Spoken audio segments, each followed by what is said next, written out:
Özümizin nuri we başymyzyň täji bolan Muhammed Mustafa Rasulullah Habibullah sallallahu aleyhi ve sellem mübarek 55-nji ýaşynda Ramazan aýyda Bedr savaşy, Gazwatul Bedr, Jangi Bedr diýilýän at bilen Mekkan kafirleri bilen Peýgamberimiziň ýanyna da sahabalary we awwelin jeng meýdany, savaş meýdany boljak.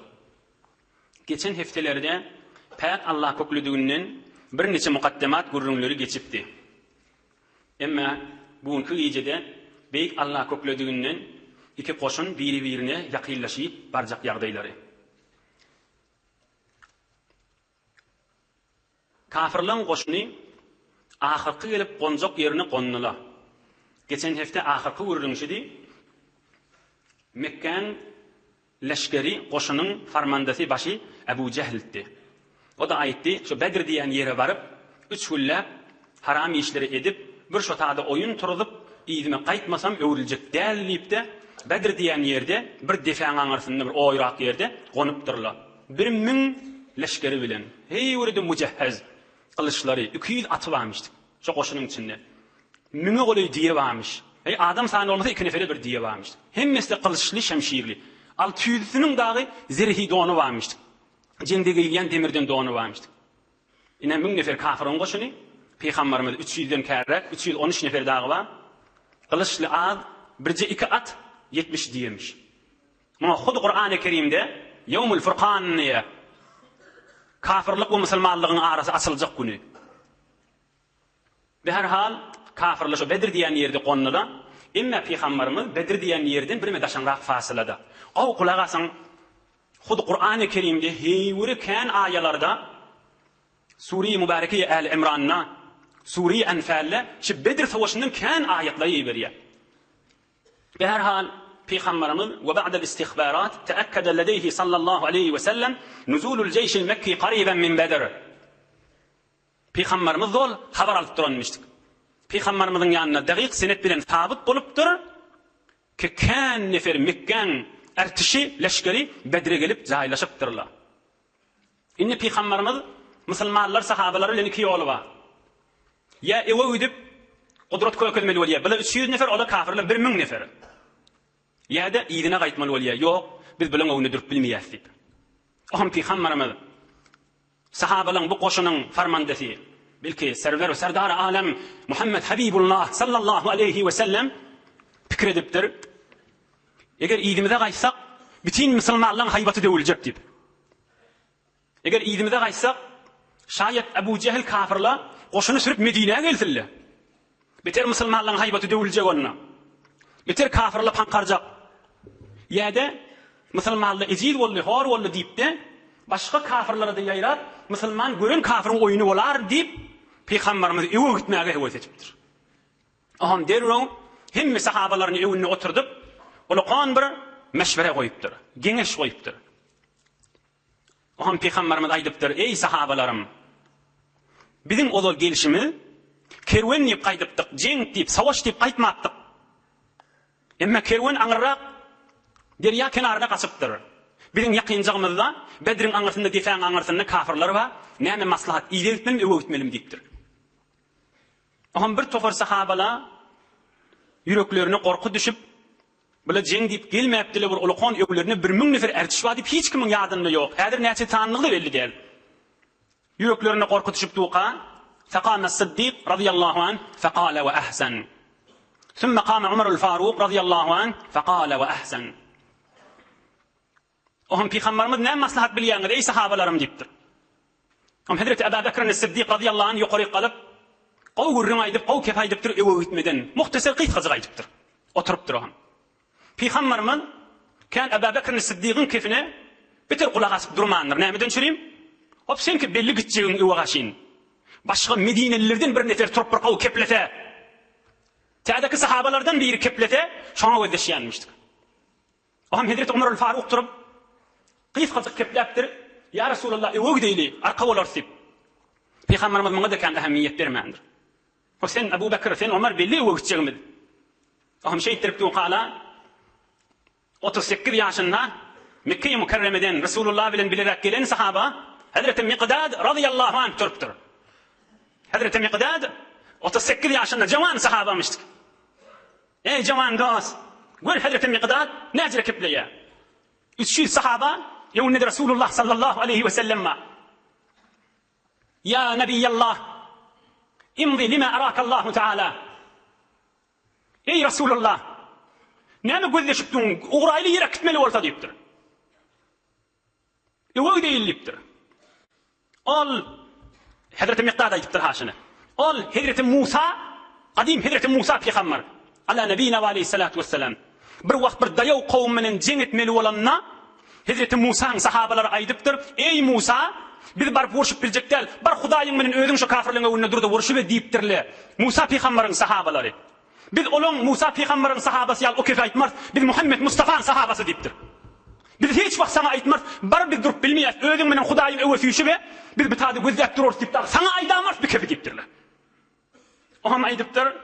Walakin idheb ente ve rabbuk nuqatil an yeminike ve an yesarike ve an halfike ve an yeminik.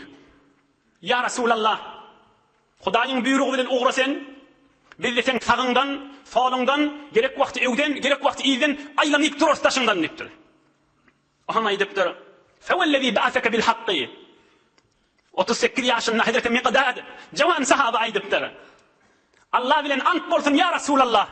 Ol Allah'ı ki seni peygamber edip iyi verdi. Bila bil evdeki defan anırtına Bedir'in yanına deyiptir. Şundan anırrak gidip Yemen'in içine giyip kaytmalı olsa da, anırrak Yemen yurduna bak kaytmalı olsa, bir de iyile ağlamaz senden deyiptir.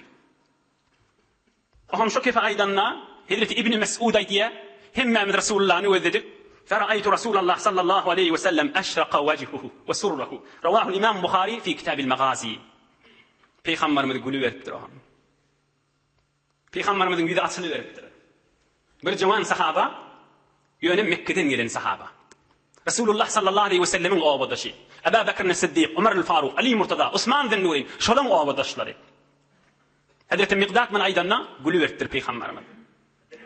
Ey cavan dostlar, ey Müslüman doğallar. Bir iki nokta qıys hazır aydıp üstünden geçecek. Hazreti Miqdad ve şoňa meňdeş Mekke'den gelen sahabalar aya Mekke'de horluklar, kıyınçılıklar görmediler mi? Kan gördüler. Mekke-i Mükerreme'den Medine-i Münevvere'ye köpsü piyada yurdun epper kayıtmadılar mı? Kayıttılar. Oğlan uşak doğanların arasından ayrışmadılar mı? Ayrıştılar. İlgun vatandan ayrışmadılar mı? Ayrıştılar. Ne mi bile yadamı lelmişler? Ne hili yadamı yaşlar? İnni Medine'ye geldik. Tamam Müslümanlı bizim arkamız oldu. Ay biz inni bir rahat bulmadık mı diyam Allah mesela. On kaytım aydıp duran kefini oldu. Ödünden hiç yadavluk kökülmeni, sahabaların tarafından namayende ol keplaveti, ödünden bir hastagi kökülmeni, odal malını, vatanını, ehlini, himmidadın epper kaydıptır. İnni canımızı ortaya olacak diyeveti. Tomme bin in pay hara ber zemin, zanki ber delmir evet aşık yakin. Adam bir yerik aşkı bilen gitse, hüveş bilen gitse, ayağı yürüyemeyen ha. Onu yürüp yürüyen olmalı. Şimdi bir adam zor bilen bir yana gitmeli olsa, yakıncak yerde olsa daş vurulmayamay adama. Şimdi bir zor bilen bir şehrin daşına iyi versele, piyade yürüyemeli. Asıl adamı yokcak geldim, şol bir kilometre geçecek geldim, vakti bilen tükünecek değil. Ne dedik hüvesin yok. Ama hüves bilen uğrasan, münglerce kilometre yadına düşer mi? Düşmez. Tomme bin in pay hara ber zemin. Zanki ber delmir evet aşık yakin. Bula ışkı varmıştık yüreklerinde. Bula yadan akki. Bula cenneti var yançale bablar. Bula bir heşte gir mesele. Ahir kıyak değillerini bir ayaklarını cennet toplayan çale. Bula ya Resulullah arkam. Cennette de Resulullah'ın hemsayesi abla. İkincisi. Ey can dostlar, ey Müslüman doğallar. Ders alayın. İdip dağı ödünün yüreğine ki. Resulullah canın muhabbetini edip ovadan çıkarıp içini görsen ay. Bir misal bilen aydı oti. Ol Musa peygamberin sahabaları yanı. Bar ödün gitti. Diyamart ya Resulullah deyip tabiyan misalını mı? Bir 38 yaşındaki bir cavan oğlan. Edip Resulullah canı hoş edecek bulup. Hudayını hoş edecek bulup. Ödünden yaltalık kökülmeyeni. Ödünden korku kökülmeyeni. Onun için bir can bir ölüm değil mi? Edip galibi misalına görsen ay. Musa peygamberin sahabesi yanık bulmaz. Gideyini yiyerek gitmeli olsa deyip Resulullah'ın hoş etişini. Her kimin ne miktar bolsa ahlası, şol kadar açılır hakkın dergası. Şol kadar açılır hakkın dergası. Derenlige yol yok, savada yol yok, şoförlüğe yol yok, bilimillige yol yok, bir adam gelişigi bilen Hudaýyň dergasyny öwekçek bolsa bolmazahym. Bir adam malik elmul öwekçek bolsa bolmazahym. Bir adam men garyp gibi öwekçek bolsa bolmazahym. Fakat ihlas. Ýeride ihlas, amel salihin içinde. Her kimin ne miqdar bolsa ihlasy, şol kadar açylar hakyň dergasy diýip, ay barakallah Hazreti Mahdum Ulişan. İhlas edipdirler. Amallaryny ihlas edipdirler. Inha Hazreti Miqdad radıyallahu anh bidim Mekkeli sahaba 38 ýaşyndaky. Emma Rasulullah jan hoş bolany bilen yeniden muntazir bolupdyr. Şimdi Medineli bir sahabalaryň biride bir nazar berdi da. Medineli bir sahabalaryň biride bir keplep gideýliň diýse da. Aham Peygamberimiz Ebu Bekir Siddiq keplenden sonra, Ömer el-Faruq keplenden sonra, Hazreti Miqdad 38 ýaşynda keplenden sonra Peygamberimiz gaýta aýdypdyr. Aşiru aleyye eyyuhan nas. Ey sahabalarım nazar verin da diýipdir. Nazar berdiler ki, emma Peygamberimiz hewset ýanmışdyk. Medineden bir sahaba keplese. Aham şeydinne ey adamlar bana meşveret verin, nazar verin da diýenne. Faqala Sa'd ibn Muaz radıyallahu anh Medine'den 34 ýaşynda bir jawan sahaba, ey 34 ýaşynda Sa'd ibn Muaz radıyallahu anh turup aýdypdyr. Wallah لكأنك تريدنا يا رسول الله. Ey Resulullah sen biz aýdýan näme öwürlep nazar verin diýen diýipdir. Bir Medineliler aýtjak bolýan näme sen diýipdir. Medineli mişdik Hazreti Sa'd ibn Muaz radıyallahu anh. قال sallallahu aleyhi ve sellem ecel. Peygamberimiz aýdypdyr, hawa diýipdir. Hewet ýan siz Medineliler bir nefer gow keplese da diýipdir.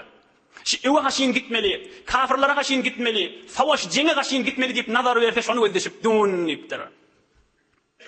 34 ýaşynda Sa'd ibn Muaz bilbil kemin sayramaga durupdyr. Bilbil berde galjak. Men teberrüken köplerçe Arabiýasyny okuýaýyn. Sa'd ibn Muaz radıyallahu anhu goý ruhu hoşlugyndan şerimde bolsa. Ola aýdypdyr. Inni aqulu anil ansar ve ujibu anhum. Ya Resulallah, Medineliň tarafyndan men özüm kepleýän diýipdir. Men özüm nazar berjek Medineliň tarafyndan. Faqad amanna bika ve saddaqnaka. Şehidna anna ma ji'ta bihi huwal haq. وأعطيناك على ذلك أهودنا مواثيقنا على السمع والطاعة. يا رسول الله بالمدينة sana iman getirdik. Seni tasdik ettik. Sen bir hak peygamber dedik. Sen Hatemun Nebiyyin ve ahir zaman peygamber dedik. Allah'ın Habibi de sana imanımız var. Ya Resulallah yiyerek gitmeli olsa gidiver. Fad'an haythu şi'te. Vasil habla men şi'te. Vaqta' habla men şi'te. Yiyerek gitmeli olsa git ya Resulallah. Kim minin aranı üzmeli olsa ayt bil üzmene amada deyiptir. Kim minin katnaşmalı olsa ayt bil katnaşmana amada deyiptir. Ve khuz min emvalina ma şi'te. Mal orta aklamalı olsa biz Medinelilerden ne alacak bolsan al. Ve ma akhadta minna kana ahabba ileyna mimma tarakta ya Resulallah. Ey Resulallah, bunu da yürüğümüzden aydiyan niptir Medinelilerin tarafından. Bir wagt bizden mallagy alsaň bir kärrek degen ýas almanyndan nipdir. Wa ma akhadta minna kana ahabba ilayna mimma tarakta. Aýşy Medineli hoş bolsaň diýip bizden mallagy almany goýsaň bir qyn werýäsipdir. Näme almaly bolsa al ya Resulallah. Ýerinden aýdypdyr. Wa wallah la in ista'radta bina hada al-bahra fakhudtahu la khudnahu ma'ak. Ya Resulallah, eger şiwitçiňe bar derýa girmeli bolsaň bizim öwümüzi ulukon su goýsaň, okyanus goýsaň, derýa goýsaň, sen de şoňa gaşyn giri berseň, seni derýada goý girmäne durmaz ya Resulallah diýipdir. Bir de girjekden şoňa diýipdir. Medineliň tarapyndan aýdýan şunu diýipdir. Wa wallah la in ista'radta bina hada al-bahra fakhudtahu la khudnahu ma'ak. Bula bir defam agyrsyndäki bir tufur nejis kafirlaň urryny aýdýan diýipdir. Eger derýa girmeli bolup öwümizden derýa keserdik goýsaň, ey sahabalarym şoňa girin diýsen, bir girjekden diýipdir. İlinden yeni aýdypdyr. Inna la sabrun fil harb ve sidqun fil liqa. Bil Medineli uzunlum ýakamyz bellidir. Hey were jeň meýdanyna daýaw milletdir sepdir. Jeň meýdanyna giremizden soňra sabrlydyr. Ýyly ahyrky kefini weldi. Walla Allah yurika minna ma taqirru bihi aýnuk. Belkim ertibasymrak bolsun, inşaallah jeň meýdanyna öwelin bar bilen merde meýdan bolup orta atşamyz görersiň inşallah diýipdir. Edip dağımın kamil edip, anırsı versin goýmany, mallan tut, canlan tut, ijtimai meseleden tut, her ýagdaýdan tut, kepli bir ýaly edip ýürüğüni ýakin daşyny çykaryp goýapdyr. Kim Hazreti Sa'd ibn Muaz 34 yaşındaki cevan sahaba. Medineli. Dur şunu dersli almayışı. Ahırda ediptir. Derya girmeli ortada girecektir. Hem medadın ortağı koyupturlar. Cayi değil, onunla da bir kıyfacık Hazreti Sa'd ibn Muaz'ı bir tanıyacak. Ey cevan dost. Sa'd ibn Muaz. Edip ovadan için gördün değil mi? Neçe mal alsan al. Yiyerek gitsen git bizle ba. Yiyerek girsen bizle girecek. Deryada orta girecek diyen sahabanı tanıyan değil mi? 34 yaşında keplep duran sahaba. 37 yaşında yani şu vurrundan 3-4 yıl sonra şehit bolyan sahaba. Hazreti Sa'd ibn Muaz yakın keplen sahaba. Oham şol sahaban ayrılanını Peygamberimiz eşitenne katı gidiptir. Hey öyle yortup şonu yumağa yetişecek bulup. Oham sahabalar da Resulullah'dan kalmayacak bulup katı gidip sahabaların kavuşları yırtılıptır. Oham aydiptirler ya Resulallah bir gedek sen katı var yan. Sa'd ibn Muaz'ın cenazasına katı var yan sen deyiptirler. Oham Peygamberimiz ne deyiptir? İnni akhafu en tesbaqana el melaike fetugassiluhu kema gassalet Hanzalete. Ey sahabalarım, ay bizden öncek ferişteler şunu yuvuptuğumu kadiyen, özüm de şunlar yuvuşasım geliyor deyiptir. Ay megerde olsa bizden öncek, çenançı cevan sahaba şehit olanına Hazreti Hanzala'nı ferişteler yuvdi, şu Sa'd ibn Muaz radıyallahu anh de ferişteler yuvayan mı kadiyen, barıp yetişasım geliyor şunu yuvağa deyiptir. Şol Muaz, Sa'd ibn Muaz şey. Oham Peygamberimiz barsa, görse ferişteler yuvuptur anmıştık. Eys kacan aydın, ikilencesi, cenazasını götürüptirler. Allah'ın aydın deyiptir Resulullah can. Oham sahabeler ayıptır, ya Resulallah, salacan içinde adım yok yani akrım yok mu deyiptirler. Oham Peygamberimiz ayıptır, وَمَا يَمْنَعَهُ اَنْ يَخِفَّ. Nehil akrabı olsun Sa'd ibn Muaz'ım. Şu mahalleçeli, hadir yere inmedik ferişteler gelip Sa'd ibn Muaz götürüp böyle cenazasını deyiptir. وَمَا يَمْنَعَهُ اَنْ يَخِفَّ. Nehil yemil olmasın deyiptir. Nehil ağrı olsun deyiptir. Hadir veleçeli yere kanat yaymadık, ayak basmadık ferişteler gelip şunu götürüp atıyor deyiptir. Ey cevan dostlar, ey Müslüman doğallah, hemen de ders haşiri. Ferişteler götürüp atıyorlar deyiptir. Üçüncüsünün aydeyin, koy Hazreti Sa'd ibn Muaz, mert bolup Bedir cenginden bir güne önce Resulullah zanı hoş etişine öyle koy ruhu hoş oldun. Darganık zamanın içinde iftiharından görme değilim. Tayin ki biz cavanlığımda kalbimle oturup bizleri ders olup imanımda takviyet bulup beyik Allah'ın hoşluğu olur yani. Üçüncüsü Ravan Nisai'yu an İbn Umar radıyallahu anhum fi teşyi'i cenazeti Sa'd ibn Muaz radıyallahu anh. Sa'd ibn Muaz'ın cenazesi götürülüp bariyaka Resulullah can yine bir kefaydıptır. Ahir kısaşı Sa'd ibn Muaz var adı. Hâzel abdus salih ellezî teharreke lehul arş. Şu Sa'd ibn Muaz Hudayın suyun bendesi şu ayrılanına 7 kat asmanın üstündeki arş titredi. Şu ayrılanına 7 kat asmanın üstündeki arş titredi. Şu Sa'd ibn Muaz şun cenazesi şu deyiptir. Ve futihat ebvâbus semâ. 7 kat asmanın tamam kapıları açıldı. Sa'd ibn Muaz'ın ruhu verecekti. Penneti hoş valvatıyla deyiptir. Üçüncüsü ve şehidehu 70.000 minel melâike lem yenzilû ilel ardı qabla zâlik. Ravâhun Nisâi. Cenazasına gelip şirket edip cenazasını üymeden çürüyüm.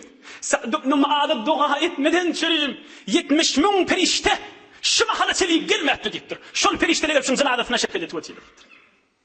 Neçe yaşında kayırlıktır? 37 yaşında kayırlıktır. Yani bir cevan oğlunun şicret izzeti var mı Allah Teala'nın yanına? Ey cevan dost! Leb Resulullah sallallahu aleyhi ve sellemin senetli vurunlarından haşi. Hemçenan ki kadreten az can babad, kadre can az pertove canan babad. Hemçenan ki kadreten az can babad, kadre can az pertove canan babad. Bir adam içinden canı çıkan olsa, şun cesedinin erzişi var mı? Yok. Onun cesedine ihtiyarlı koyuyorçuluğa karşıyım. İnne arada saklanmıyor. Hemçenan ki kadreten az can babad, o düşün ey cevan dost, ey Müslüman. Hemçenan ki adamın teni cesedi neminin erzişi var, can bilen erzişi var. Kadre can az pertove canan babad. Canın da erzişi Hudayın nurunun eteğinde bolmak bilendir. Hudayın nurunun eteğinde bolmak bilendir. Hudayın haramını terk etmek bilendir. Ve Hudayın halalını etmek bilendir. Hudayın buyruğun yerine getirmek bilendir. Hemçinin ki kadreten az can bolat, bizim tenimiz näminin erzesi var? Ruh bilen. Ruhun näminin erzesi var? Az perto ve canan bolat. Allah'dan gelen nur bilen. İşte içkin ruh çıkanna, o ruh eğer Allah'ın nurunun eteğinde yaşamadık bolsa, Hudaýyň bereketi, hidayeti, rahmeti eteğinde yaşamadık bolsa, erzesi bolmaz ha. Tenin cesedin erzesi bolmaýyş ýana. Sa'd ibn Muaz'dan ders al, ey jawan dost. Onun bunun kefine gidip dağı, ay ahun beyle, ay morlu beyle, ay näme beyle, ay zaman beyle, ay birzat beyle deyip de, beyik Allah Teala muhabbetinden adaşı, qalagamaha. Onun bunun kefine havvu verip dağı, ya içerimizden ya daşarimizden. Allah muhabbetinden qalama. Sen men vaktimdir şu mahal, bir yaşlı adamla va, canı bilen başartı günah edecek, ennami yaranak günah etmege. Ohum oti, imma bir jawan oğlum günah etmeye, kudret bedenisi olup, fakat imanına dayanıp, mert bolup Allah'ın haramından kaçıyandır. Bir jawan oğlan özünün fakat imanına dayanıyor. Häzir men ölmürniyem jawan oğlum kan.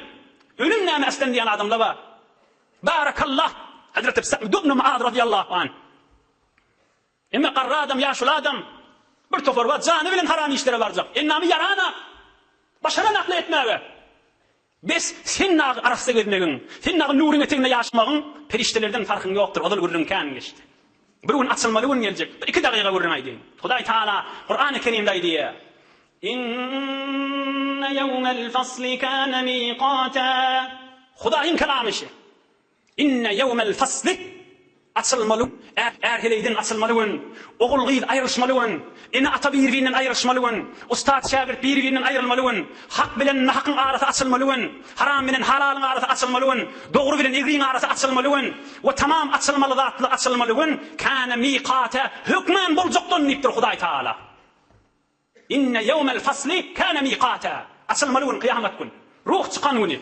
Ondan beýlek aýtsak bolýanym onuň munyň kefini gulaga atyp fakat şymahal bir neçe gün taňa ýoldaşdyk. Her kim, hatta enata, hatta erheli, hatta oğulgy dünýeden geçenden taňam. Hudi Kur'an-ı Kerim hemmäňiz bilýäňiz amma ýetesäilun näme? İnne yevmel fasli kana miqata. Fasl açylmaly gün. Ýa-ni Hudaý Taala Kur'an-ı Kerimde aýdýar: Ya eyyuhel insanu ma garraka bi rabbikel kerim. الذي خلقك فسواك فعدلك في أي سورة ما شاء ركبك. Ey Hudaý Taala aýdýaşyny. Birje magnasyna gelen on geçşek üstünden. Ya eyyuhel insanu. Ey insan. Bir aýdýaşyny Hudaý Taala. Ya eyyuhel insanu. Ey insan. Ma garraka. Näme zat seni alyp gally bi rabbikel kerim. Mehriban Hudaýyňdan seni alyp galýan zat näme şo diýär? Haýsy bir zadyň erzesi var, bizi Hudaýdan alyp galsyn. Haýsy bir zadyň ululugy var, bizi Hudaýyň ululugyndan alyp galsyn. Haýsy bir zadyň awadyllygy var, Allah'ın jamalynyň alyp galsyn. Haýsy bir zadyň mehribanlygy var, Hudaýyň mehribanlygyndan alyp galsyn. Haýsy bir zadyň güýji var, Hudaýyň güýjünden alyp galsyn. Haýsy bir zadyň gahary var, Allah Taala'nın gaharynyň alyp galsyn. Hudaý aýdýar: "Ma garraka bi rabbikel kerim." Ey insan, näme zat seni Allaha Hudaýyňdan galýan diýär. Meger men seni yaratmadım mı diye, itqan vermedim mi, gulguluk vermedim mi, ruh vermedim mi, can ceset vermedim mi, o adam suratında sana şekil vermedim mi diye Hudaý Taala. Ey jawan dost, kimilin görürüm. Sa'd ibn Muaz bolamsan, 37 ýaşyndaky sahaba, ferişteli cenazasyna gelmeli, ferişteli cenazasyny götürüşmeli. Bilen cenazalarymyz ne gün bolar kan? Aýa ferişteli gelermi kan bir jawanlaryň sahabalar ýaly. Hatmen sahabalar gelecek diýen gurrumda ýok. Her kim er kadamyny gelsen, erdek bolar sen diýen maktam bolýan. Şolaň ýedinne gelsen, şola ýal derejäň bolar. Gurrum ýedinne deýin, kan wagtyňdan. Peygamberimiz maslahat etdi. Abu Bekr Siddiq gideýli, Ömer el-Faruq gideýli, 38 ýaşynda Hazreti Miqdad musbat we ahirinde de ýerine ýetirip tamam tüküdip goýan Hazreti Sa'd ibn Muaz radıyallahu anh tamam et goýdy gideýliň diýip.